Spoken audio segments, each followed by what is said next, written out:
Are you going to toilet a lot, especially during night? Do you feel very thirsty? Your cut and wounds are taking long time to heal than the normal time. Do your skin is dry? Do you feel your weight is losing without any efforts? Or you're overweight? Or if you have any kind of diabetic history in your family? Or you feel some numbness and tingling in your hands and fingers, you might be an undiagnosed diabetic patient.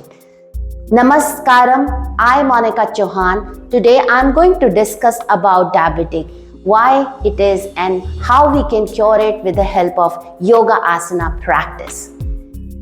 There are two types of diabetic patient, type 1 and type 2. Type 1 we cannot cure, but definitely type 2 can be cured with the help of small lifestyle changes and doing some special yoga asana practice. Diabetic patients in India have increased by 64% over the last quarter decade. As a result, India is ranking second after China in the world for the diabetic patient. There are 77 million people who are suffering with diabetic, but there are many people who are undiagnosed. Let's know some lifestyle changes which we can do in our life to cure the diabetic. If you are undiagnosed person, still you can recover. Or are you in the border of the diabetic patient? So you still can come out of from this. You can go for a walk 15 to 20 minutes daily in the morning and in the evening. Eat properly on time. Eat wholesome grain like wheat, brown rice, oats, quinoa. Consume non-fat or low dairy fat products. Eat lot of fruits and vegetables. What are the food we should avoid? Processed meat, packed food or processed food. You can avoid white carbohydrates and we should avoid high fatty food or lots of fried food in our daily life. And let's learn some yoga pose which we can do to cure the diabetes. Let's begin the asana practice from here. The very first pose which we are going to do is Virasana. It is one of the variation of the Vajrasana. So let's understand how we can practice. For this, first we have to come on the Vajrasana with keeping your knees together and hip on your heels. Let's watch me from the back side. Keeping your knees together, open your feet apart, and you can use your thumb to roll the calf muscles out. That will make you feel more comfortable going down in Virasana. You have to keep your heels on the sides and try to keep your spine as much as possible straight. We have to hold this position for at least 1 minute. And if you find that it is very difficult for you to hold this position for a longer time, at least for a minute, so you can start with 30 seconds and then gradually you can increase the time.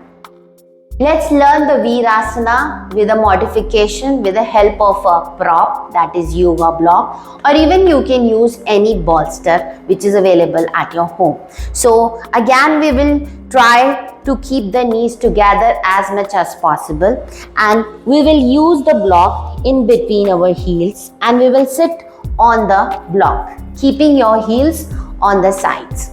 You can stay there for at least 10 or 20 counts, and once you feel like now it is more easy to hold the position, gradually remove the block and go completely down on the floor.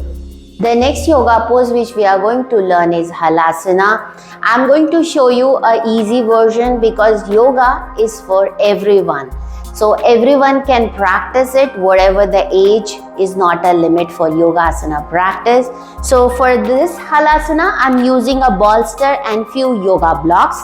If you don't have any yoga block at your home, you can use any hided place tool or any kind of cushions to keep your toes on that. So let's learn how we can do Halasana with a bolster.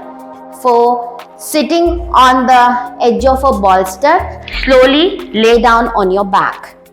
And remember, the neck should be relaxing back on the floor. You can take a support with your hands too, or you can even grab your mat like this to lift the legs up and slowly start lifting your legs towards the blocks. And push your hip up and support your back and slowly keep the toes on the yoga block. Once your toes are on the block, keep supporting it from the back and gently straighten up your legs, straighten up your knees as much as possible. You can hold this position, Halasana, for at least 1 minute, and slowly you can increase the time from 1 minute to 4 minutes. While doing Halasana, remember, avoid changing the position of your neck from side to side, otherwise it may give some injury to your neck. So slowly, how to come back, you can gently bend your knee and bend other knee and slowly release the hip towards the bolster and relax. So this is the modification of Halasana which you can practice with the help of a bolster and a yoga block. The next pose which you can do is Urdhva Mukha Janu Sheesh Asana. So let's learn how we can do this. For that, we have to again sit in Dandasana. We have to bend one knee. I'm bending my right knee. And with the inhalation, stretch your hands up to the ceiling. As you exhale, you can go and grab your toes and look up towards the ceiling. And if you find that it is not easy for you to grab your toe, you can use any belt or dupatta which is available at your home, and you can hook up your toe with that belt or dupatta and grab the belt from both the ends and inhale, look up ceiling. Keep stretching your chin up towards the ceiling and try to keep your spine as much as possible straight. You can hold this for at least 30 seconds and gradually you can increase the time to 1 minute, and moreover you can do it for at least 4 to 5 minutes. The same you can repeat with your other leg also. Let's learn the next pose is Upavishta Konasana, for which again you can start from the center of your yoga mat. Gradually stretch your legs straight in front and start opening your legs apart. Right leg to right side and left leg to left side. As much as possible. Here we have to keep pushing your chest forward and keep rolling the shoulder back and press your knees down. So you feel the stretch in your hamstring muscles and keep your toes pointing up towards the ceiling. Hold this Upavishta Konasana for at least 1 minute and gradually you can increase the time. The next pose which we are going to do is Paschim Uttanasana. This pose we can do with 3 variations. So let's watch me how we can do this. For this to begin, we have to first sit in Dandasana, keeping your feet together and keep your toe pointing up towards the ceiling and keep pressing your knee down towards the floor. With the inhalation, stretch your hands up to the ceiling. As you exhale, you can bend forward and grab your toes and release the head down. You can hold this position for at least 1 minute and gradually you can increase the time period. This is the first variation. The second variation which you can do is with the help of a yoga block. Keep a block in front of you and keep your heels on the block. So automatically you will have more area underneath your knee to keep your knee pressing down and feel more stretch on your hamstring position. With the inhalation, stretch your hands up to the ceiling. As you exhale, again bend forward and release the head. You can again hold this position for 1 minute or gradually you can increase it for 5 minutes. Let's learn one more variation of the same. You can shift this block from the heel towards your hip and we have to sit on the front edge of your block, or you can even use your cushion or bolster, whatever you have available at your home.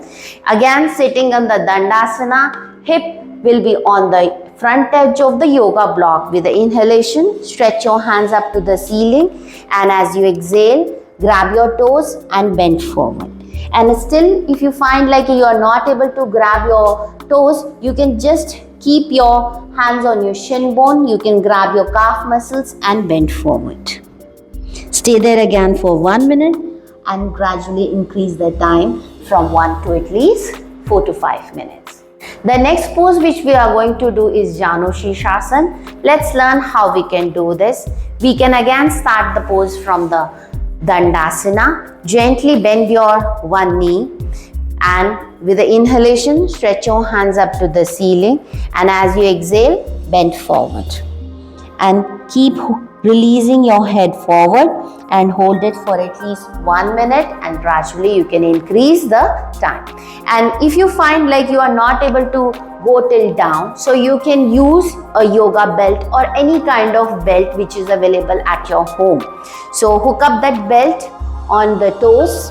With the inhalation, look up. As you exhale, keep pulling the belt towards you and release the forehead down towards your knee or your shin bone. With the inhalation, slowly rise up and back to center. Same way you can repeat with your other leg also.